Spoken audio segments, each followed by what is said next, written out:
Fala aí, empreendedor logístico, tudo bem? Seja bem-vindo a mais esse conteúdo e nesse vídeo aqui a gente vai falar um pouquinho sobre inventário. Mas eu não vou trazer ali assuntos muito aprofundados de inventário, mas sim uma situação aqui, até uma provocação em relação às metodologias que são utilizadas no inventário cíclico, principalmente para o planejamento de inventário cíclico, né? E eu acho bem bacana aí que tem a metodologia muito aplicada no mercado, que aí o pessoal utiliza fortemente a curva ABC, aplicando aquela regrinha 80-20, né? Mas a pergunta que fica é, será que essa é a melhor metodologia para se fazer planejamento de inventário cíclico, né? Então, essa é uma provocação, que aí com esses pontos aqui do IDL, né, com a metodologia do IDL aqui, eu vou trazer uma provocação com um outro tipo de metodologia que eu aplico nos projetos que eu desenvolvo de inventário cíclico, e aí trago essa discussão aqui para o nosso universo de empreendedores logísticos aí, para a gente entender se faz sentido ou não, beleza? Então, depois da vinheta, a gente já vai seguir com esse ponto aqui, e lembrando, não esqueça de se inscrever no canal, beleza? Então, faça uma forcinha lá, digita lá vai lá no subscrito, inscreve-se lá, ativa o sininho para você receber notificações aqui do canal, que é importante, e aí você incentiva a gente a continuar aqui. Belezinha, cara, empreendedor logístico? Então, te espero depois da vinheta. Valeu? Fui!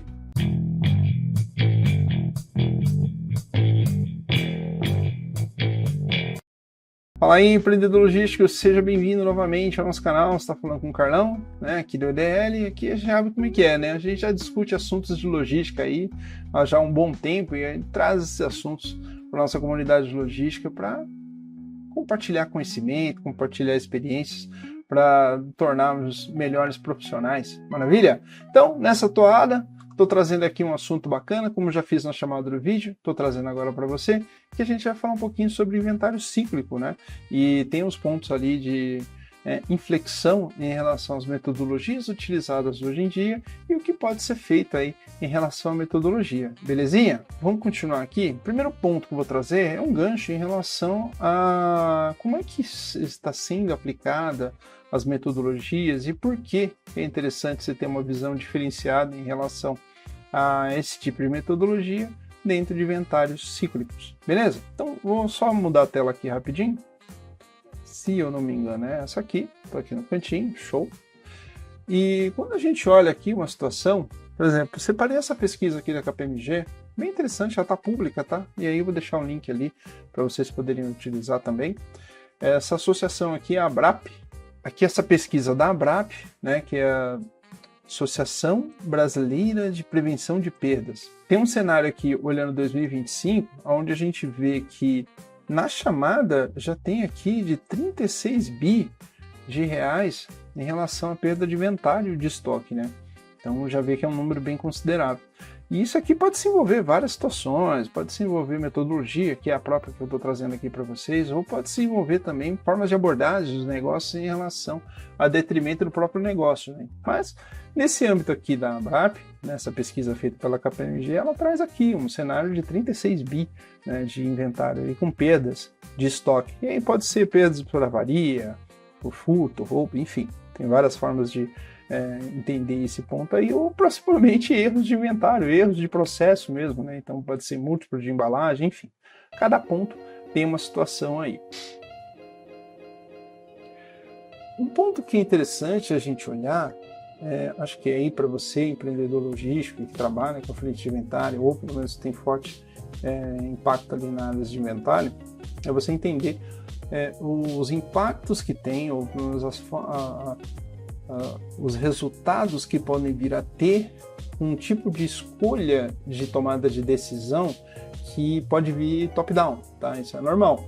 Então, assim, pode-se não fazer inventário? Pode-se. Eu já virei projeto em grandes redes, atacadistas, enfim, onde que literalmente negligenciaram o inventário cíclico. Falou, não, a gente não vai ter inventário cíclico. Quem vai fazer inventário vão ser o pessoal da própria loja. Falei, beleza, maravilha. Mas noticiamos aqui, deixamos a nossa recomendação, eu estava trabalhando como consultor nessa época, de fazer o inventário cíclico. Tem que ter o inventário cíclico. Não tem como não ter por uma loja do tamanho que era e por estoque do tamanho que tinha. Mas foi uma decisão de negócio.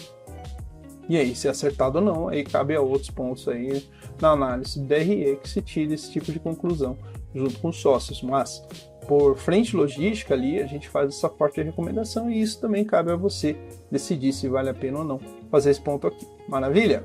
Então, voltando aqui, pessoal, o que a gente tem de lição com isso daqui? Agora eu vou mudar a tela e vou trazer a metodologia. Qual é a metodologia mais utilizada e trivial no mercado? Bom, o que é mais utilizado hoje no mercado, nós temos a curva ABC, beleza?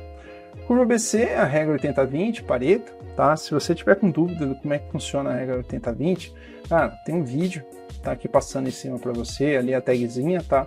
Para você acessar lá, eu passo tanto história da origem da curva ABC e por que ela se chegou à curva ABC, é bem bacana aí para quem tem dúvida de como é que funciona, e também como você monta a curva ABC. Então tem ali uma trilha de conhecimento completo aqui no nosso canal, beleza? E por que eu estou falando isso? Eu não vou perder tempo aqui montando a curva ABC, só vou chegar aqui nos índices e trazer aqui uns comparativos para você ver que você já está comparando aqui na tela para onde que eu vou chegar. Mas no primeiro momento, o trivial de mercado que se utiliza é a curva ABC. Maravilha? O que eu fiz aqui?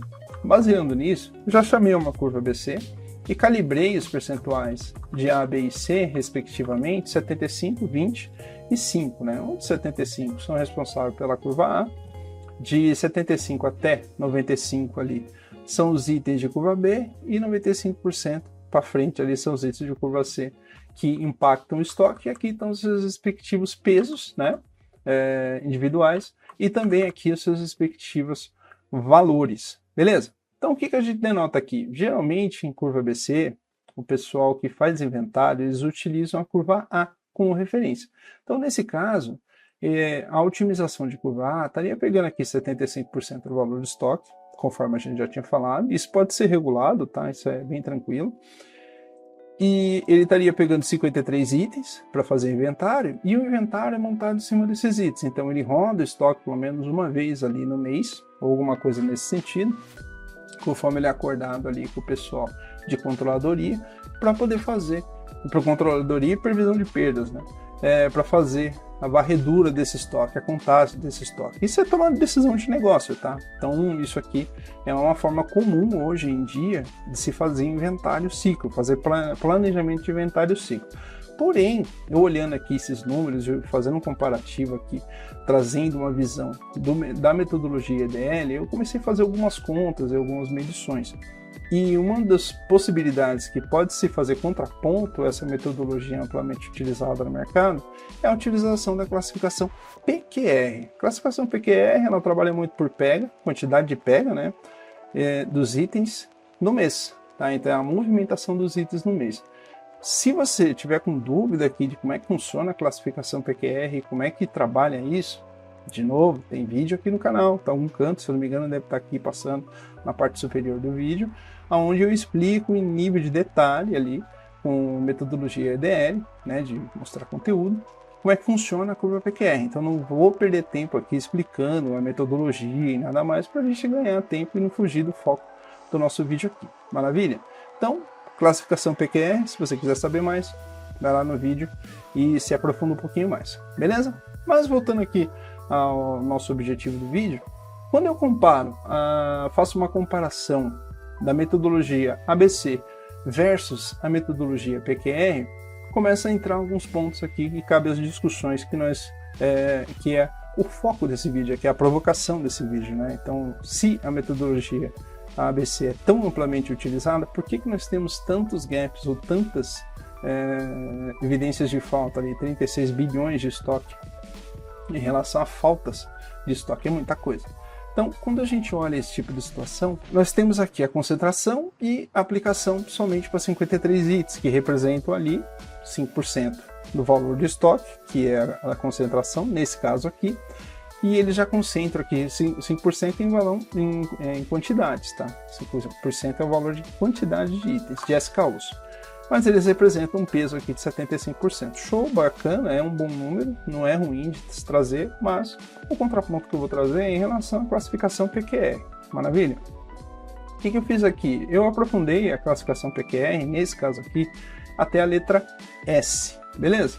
Por que a letra S? Que são os itens que não movimentam. Então os P são os populares, os Qs intermediários, os Rs aqui no final da fila, né, os itens que movimentam um pouco menos ali, mas ainda movimentam, e os S são os itens que existem no estoque, mas não movimentaram durante o mês. Beleza? E eu fiz a distribuição, eu fiz uma redistribuição dos itens olhando esses percentuais. E olha que curioso. Dentro da classificação PQR, nós podemos notar aqui que os valores são iguais, né, as quantidades são iguais, só a distribuição é diferente. E olhei aqui que para P são 375 itens, 363 para Q, R 144 e S, ou seja, 180 itens de S que não mexeram. E veja que entre os itens P's e Qs, ou seja, os itens que movimentaram mais, os mais populares e os intermediários, tem um balanço aqui, eles estão balanceados, né? É bem interessante isso. Tá, esse é o ponto em relação à classificação PQR pura, né? Então aqui é uma classificação pura. E o que eu fiz aqui? Eu mesclei as duas, fiz um comparativo entre elas, para entender essa base de estoque. Lembrando que essa base de estoque aqui, eu não mexi nas quantidades, ela é real. Tá? É uma movimentação real de estoque versus uma posição real de estoque, beleza? Então eu não mexi em número, estou trazendo aqui um dado cru e tratei ele para a gente poder sair do outro lado, maravilha? Então avançando aqui, o que eu fiz? Eu peguei a classificação ABC e distribuí pela classificação PQR e dividi pelas letras, tanto P quanto Q, R e S. E aí a gente já falou que são os itens populares para os itens menos populares que menos movimentam dentro do estoque. E olha que curioso, o que eu descobri. Para itens de curva A, que antes a gente tinha 53 itens e eles tinham esse peso aqui, quando a gente compara eles dentro da curva PQR, entre itens populares, eles são só 33 itens em relação ao total. E esses itens representam 9% somente do total dos itens que movimentam. Isso é bem curioso, isso aqui, quando a gente compara com a curva PQR. E aí a mesma distribuição para B e C. Note que os itens de curva C, nós temos aqui 5 milhões de reais em estoque, que não que movimentou, é os itens que tem em estoque hoje, que eles movimentaram. E eles são curva P, ou seja, movimentaram acima de 15 até 30 vezes no mês. E isso é bem interessante para a gente olhar. Se o item movimenta, e aí partindo de um pressuposto aqui, que a maior incidência, a maior probabilidade de um item ele dar sobra de estoque é quanto mais ele movimenta, né? Então, quanto mais você mexe nesse item, claro que você tem a maior probabilidade desse item sofrer falta, sobra e avaria lá dentro do estoque, ou seja, ter a sua acurácia de estoque afetada, beleza? Quando a gente olha esse número, olha que interessante. A gente vê aqui que itens de curva C estão como P's. E isso faz sentido, porque não necessariamente que a gente tem que olhar que a curva ABC ela olha valor e a curva PQR olha a movimentação. Observando pela curva ABC, não necessariamente que os itens de curva A são os itens que mais movimentam. Eles podem ter um grande peso no estoque, mas movimentam muito pouco. E é o que acontece aqui, quando a gente começa a descer a curva, beleza? Quando eu trago para itens intermediários e faço a mesma comparação, itens de A, itens de B, itens de C, olha que curioso. Eu tenho itens intermediários aqui da curva A que são 13 itens, e até um peso considerável aqui em relação ao total, que eles movimentaram intermediariamente ali dentro do estoque. E tiveram aqui 13 milhões de reais, né, de estoque atual. E a mesma coisa acontece com B e com C, que eles são intermediários. E olha de novo, olha o tamanho do peso de C para item intermediário. E nesse caso aqui, ou seja, que ele movimentou, que ele teve movimentação, que ele está acima de 5 até 15 movimentações dentro do estoque. E eles tiveram movimentação. Ou seja, se um item tem a probabilidade de ser afetado a sua acurácia por quantidade de vezes que ele movimenta, aqui nós temos uma contraprova bem interessante, ou seja, ele estaria fora pela ABC da contagem, então ele não entraria na curva de contagem, como é trivial de estoques, de planejamentos de inventário, e ele afetaria a curva de inventário em um dado momento, porque essa curva de inventário só ia aparecer no inventário geral, beleza? Então lá ia pegar que ia ter um rombo gigantesco, que é o que acontece geralmente, e aí eu ia ficar lá, pô, mas qual é o histórico de contagem desse item? Ah, não tem, por quê? Porque o item ele não está lá dentro da curva ABC, ele está numa curva C e ele não cai dentro do planejamento de inventário, é onde que começa a ter justificativos, mas de qualquer forma o valor faltante está lá, né? Então o problema geralmente mora nos detalhes e esse é um ponto que chama a atenção aqui em relação a essa análise. E depois a gente desce mais um pouquinho. Faz ABC aqui contra a curva R. R são os itens que movimentam menos. A ponta é a cauda lá da PQR, né? Então, os itens que movimentou menos de 5 vezes, até 5 vezes no estoque. E olha que curioso, itens que estão dentro da curva ABC, 3 itens que representam ali 5 milhões de reais, movimentaram extremamente pouco. Ou seja, a probabilidade desse item aqui, ele afetar a curva de acurácia é muito baixa. Por quê? Ele movimentou menos de 5 vezes dentro do estoque. Então, esse seria um item que, por exemplo, não seria necessário se fazer a contagem de inventário dele. Mas mesmo assim, o pessoal intensifica esforços em cima de itens que movimentam um pouco, ou pior, que aí quando a gente olha a curva S, que são os itens que estão parados, sem movimentação, olha que curioso, de novo, a ABC em relação à curva S. Eu tenho 4 itens que sequer movimentaram dentro do estoque. Representam 3 milhões de peso de estoque, ou seja, de valor, e não movimentaram quase nada no estoque. E aí, quando a gente olha aqui, está se gastando energia para fazer a contagem desses itens aqui, e não é necessário. Aqui teria que ser feito um ponto em relação à tratativa de item, ou esse item aqui está no final da curva de vida do produto, né? Ele está caindo, né? Ele está virando a curva de produto. E quando a gente tem essa situação, a gente olha aqui, tá, mas espera aí, a gente está gastando energia com aquilo que realmente não vale a pena? Esse é um ponto de se olhar e as inflexões aqui em relação quando você compara uma metodologia praticada no mercado, trivial de mercado, versus uma outra metodologia, que é a que eu proponho aqui no EDL, né? Para a gente olhar esses números aqui de uma outra forma, fazer uma análise, né? Trabalho aqui do logístico, né? De um empreendedor logístico aqui, de analisar os itens de outra forma. Isso faz todo sentido quando você trabalha com estoque, beleza? Então, o meu caro empreendedor logístico, isso nos leva a pensar uma situação seguinte: realmente eu estou usando a metodologia correta para fazer planejamento de inventário? A forma de eu usar a curva ABC e priorizar os itens de curva A, girar esse item, beleza, eu cumpro metas de inventário ou cumpro um OKR, né, um Object Key Result, acordado ali com o cliente que você está fazendo a manutenção do estoque dele ali, como se fosse um operador logístico, você está dentro, beleza. Mas essa metodologia ela está sendo suficiente para evitar perdas de estoque? Porque pela acessibilidade que eu tenho dos números que eu estou trazendo, pode ser que você tenha uma surpresa lá no inventário geral. Por quê? Se a prioridade é sempre os itens de curva A, ou seja, sempre 80-20 acumulado no valor de estoque, os itens B e C dificilmente serão contados. Ou dificilmente serão contados, de fato. Né? E isso já aconteceu, eu já passei operações logísticas que era assim, os itens eram contados somente a curva A, o resto dos itens eles não eram visitados, por assim dizer. E engraçado é o seguinte, apesar dos itens serem em curva C em valor, não quer dizer que eles não têm impacto de valor. E aí quanto mais eles movimentam, como a gente olhou aqui na nossa conta, os itens de curva P tem uma porrada de item que ele é curva C, né? E são populares. Apesar de eles terem baixo valor de estoque, mas eles são populares. E esse é um ponto que chama a atenção em relação quando você for fazer planejamento de inventário. Vamos lá, voltando para o nosso vídeo. Voltando aqui, pessoal, o que acontece? Essa metodologia que eu trago aqui do PQR é a que eu utilizo no meu gerenciador de estoque. Né? Então, o que eu faço? Gerenciador de inventário.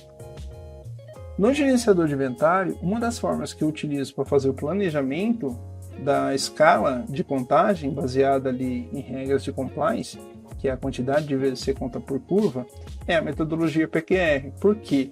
Ela é mais confiável para se fazer, porque ela olha não o valor do item, mas ela olha a quantidade de vezes que esse item é movimentado, que é o que impacta o item, que é de fato o que impacta o item. Aí você pode colocar subcondições ali de validação, de classificação dentro de cada curva dessa daqui, isso não impede. Mas, de um modo geral, quando eu monto a curva de classificação para contagem de inventário, quando eu faço o planejamento de inventário do mês, eu utilizo a curva aqui PQRS, porque faz mais sentido pela ótica aqui da nossa metodologia aqui do EDL, beleza? Então, por isso que eu estou trazendo esse ponto de discussão, e de novo, a gente volta aqui ao início do que a gente tinha falado.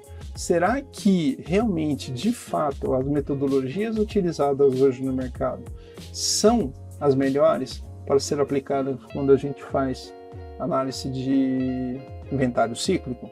Essa é uma pergunta que eu deixo para você, meu caro empreendedor logístico. E aí você já tem material para fazer isso. Lembra que eu te falei? Nós temos aqui a trilha de conhecimento em relação à curva ABC, como você monta do zero ali no Excel. E a mesma coisa, a classificação PQR, você monta do zero do Excel. E você pode fazer esse comparativo no teu próprio estoque, né? Você pega uma base de dados ali, conforme eu ensino nos 2 vídeos, e faz a análise conforme você achar, e você tira essa conclusão ao invés de ficar aqui pensando que eu sou o dono da verdade. Imagina, ao longo disso, o que a gente faz aqui é trazer uma provocação, mas uma provocação baseada em números. Beleza, meu caro empreendedor logístico? Então, concluímos esse vídeo aqui, e aí eu espero que para você tenha sido proveitoso, tenha sido positivo, agregue valor no teu dia.